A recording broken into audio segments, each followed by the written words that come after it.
Hi friends, welcome to PenQueen Tamil. Hi friends, எல்லோரும் எப்படி இருக்கீங்க? எல்லோரும் சேஃப் அண்ட் செக்யூராக இருங்க. இன்றைக்கி நம்ம பார்க்க போகிற dish egg biryani. Egg biryani செய்கிறதுக்கு நான் 1.5 கப் அரிசி எடுத்து 15 நிமிஷத்துக்கு முன்னாடி ஊற வச்சுருக்கேன். அதுக்கு தேவையான பொருட்கள் என்னென்னு பார்க்கலாமா? 3 முட்டையை தண்ணி ஊற்றி உப்பு போட்டு வேக வச்சு வச்சுருக்கேன். அதுக்கப்புறம் தாளிக்க வேண்டிய ஸ்பைசஸ் எல்லாமே அஞ்சரை பெட்டியில் எடுத்து வச்சுருக்கேன். அடுத்தது புதினா, கொத்தமல்லி உங்களுக்கு தேவையான அளவு எடுத்துக்கோங்க. 2 பெரிய வெங்காயத்தை இந்த மாதிரி நீள நீளமாக கட் பண்ணி வச்சுக்கோங்க. 2 தக்காளி, 2 டேபிள் ஸ்பூன் இஞ்சி பூண்டு பேஸ்ட், 4 பச்சை மிளகாய் முழுசாக கட் பண்ணாமல் எடுத்துக்கோங்க. இப்போ வாங்க இந்த ரெசிபி எப்படி செய்கிறதுன்னு பார்க்கலாம்.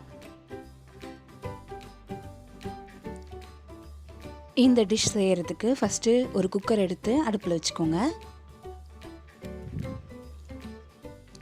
அதில் 5 ஸ்பூன் எண்ணெய் ஊற்றிக்கிறேன். 2 ஸ்பூன் நெய் ஊற்றிக்கோங்க. எண்ணெய் நல்லா ஹீட் ஆகட்டும். எண்ணெய் நல்லா ஹீட் ஆயிடுச்சு. இப்போ 2 துண்டு பட்டையை உடச்சி சேர்த்துக்கலாம். 2 ஏலக்காய், 1 நட்சத்திர சோம்பு, 4 கிராம்பு எல்லாத்தையும் சேர்த்துருக்கேன்.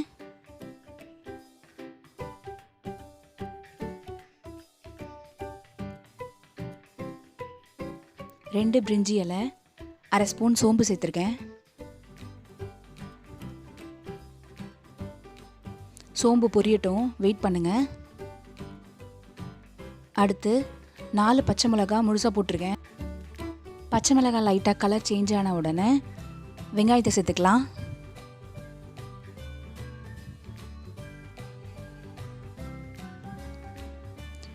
வெங்காயம் நல்லா வதக்கிக்கோங்க. பிரியாணிக்கு நல்லா வெங்காயம் வதக்கினாதான் டேஸ்ட்டாக இருக்கும்.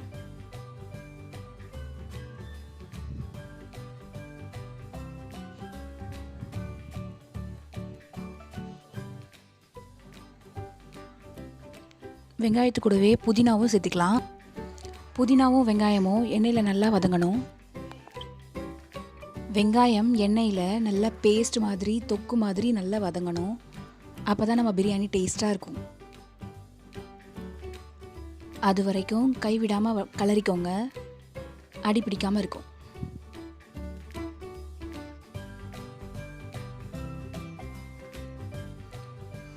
ரெண்டு தக்காளி நீள நீளமாக அரிஞ்சதை சேர்த்துக்கிறேன்.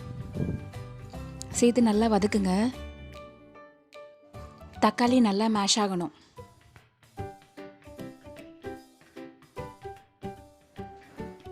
இப்போ சைடில் ஒரு பேன் வச்சு 1 ஸ்பூன் பட்டர் சேர்த்துக்கிறேன். பட்டர் மெல்ட் ஆகட்டும்.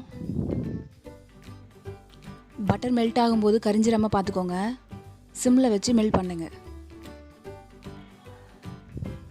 இப்போ நல்லா பட்டர் மெல்ட் ஆகிடுச்சு. ஒரு கைப்பிடி வெங்காயத்தை அதோடு சேர்த்துக்கிறேன். வெங்காயம் நல்லா டார்க் ப்ரௌன் ஆகிற வரைக்கும் வதக்கிக்கோங்க. இப்போ குக்கரில் வெங்காயம் தக்காளி நல்லா வதங்கிருச்சான்னு பார்க்கலாம். ஃப்ரெண்ட்ஸ், நீங்கள் இன்னும் நம்ம சேனலை சப்ஸ்கிரைப் பண்ணலைன்னா பக்கத்தில் இருக்க சப்ஸ்கிரைப் பட்டனை ப்ரெஸ் பண்ணி சப்ஸ்கிரைப் பண்ணிக்கோங்க. மறக்காமல் பக்கத்தில் இருக்க பெல் ஐக்கானை ப்ரெஸ் பண்ணிக்கோங்க. வெங்காயமும் தக்காளியும் நல்லா வதங்கி தொக்கு ஸ்டேஜுக்கு வந்துருச்சு. இப்போ 3 கிளாஸ் தண்ணி சேர்த்துக்கிறேன். ஃப்ரெண்ட்ஸ், நான் 1.5 கப் அரிசி எடுத்திருக்கேன். அதனால் 3 கப் தண்ணி சேர்க்குறேன். பாஸ்மதி ரைஸ்க்கு 1 கப் அரிசிக்கு 1.5 கப் தண்ணின்றது கரெக்டான ரேஷியோ. ஸோ நீங்களும் அப்படியே எடுத்துக்கோங்க. இப்போ 1 பை 1 மசாலா ஐட்டம்ஸ்லாம் சேர்த்துக்கலாம். மஞ்சத்தூள் 1/2 டீஸ்பூன், தனி மிளகாய் தூள் 1 டீஸ்பூன், உப்பு தேவையான அளவு, கரம் மசாலா 1 டீஸ்பூன் சேர்த்துருக்கேன். அது வீடியோ ஸ்கிப் ஆயிடுச்சு, சாரி. இப்போ ஒரு 4 நிமிஷம் கழித்து பார்க்குறேன். தண்ணி நல்லா கொதி வருது.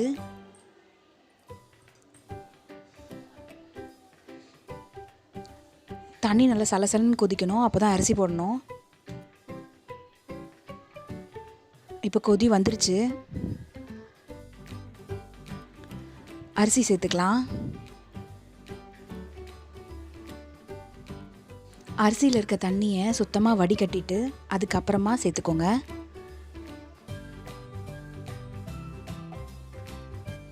அரிசி சேர்த்த பிறகு ஒரு முறை கிளறிக்கோங்க. ரொம்ப கிளறக்கூடாது, அரிசி உடஞ்சிரும். அதனால் பார்த்து கிளறுங்க. கொதிக்கிற தண்ணியில் மீல் மேக்கர் போட்டு ஒரு 5 நிமிஷம் கொதிக்க வச்சு இறக்குங்க. ஆறின உடனே மீல் மேக்கரை பிழிஞ்சு 2 பிச்சு வச்சுருக்கேன், அதை இதோட சேர்த்துக்கிறேன்.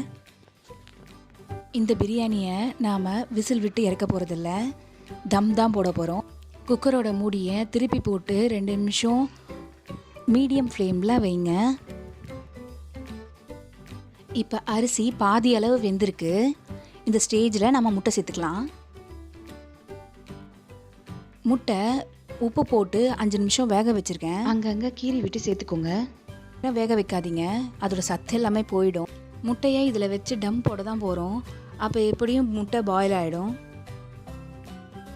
முட்டையை ரொம்ப நேரம் வேக வச்சுருந்தீங்கன்னா அது ஓவர் குக் ஆகி ரப்பர் மாதிரி ஆகிடும்.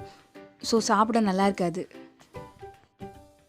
இந்த ஸ்டேஜில் தனியாக வதக்கி வச்சுருந்த வெங்காயத்தை சேர்த்துக்கலாம்.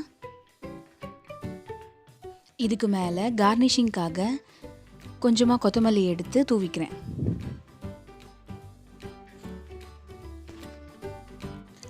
இந்த ஸ்டேஜில் அரிசி 3/4 பதம் வெந்திருக்கும். குக்கரோட மூடியில் கேஸ்கெட் மட்டும் போட்டு மூடிடுங்க. மேலே ப்ரெஷர் வந்த பிறகு வெயிட் போட்டுக்கோங்க. இது இப்படியே 10 நிமிஷம் ஃபுல் சிம்மில் இருக்கட்டும். 10 நிமிஷம் கழித்து ஆஃப் பண்ணிவிட்டு ப்ரெஷர் முழுக்க ரிலீஸ் ஆகிற வரைக்கும் வெயிட் பண்ணுங்கள். இப்போ நம்ம எக் பிரியாணி ரெடி ஆயிருச்சு.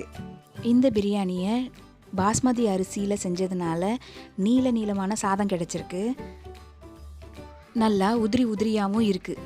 இந்த ரெசிபியை நீங்களும் உங்கள் வீட்டில் ட்ரை பண்ணி பாருங்கள். எப்படி வந்துச்சுன்ட்டு கமெண்ட் பாக்ஸில் சொல்லுங்கள்.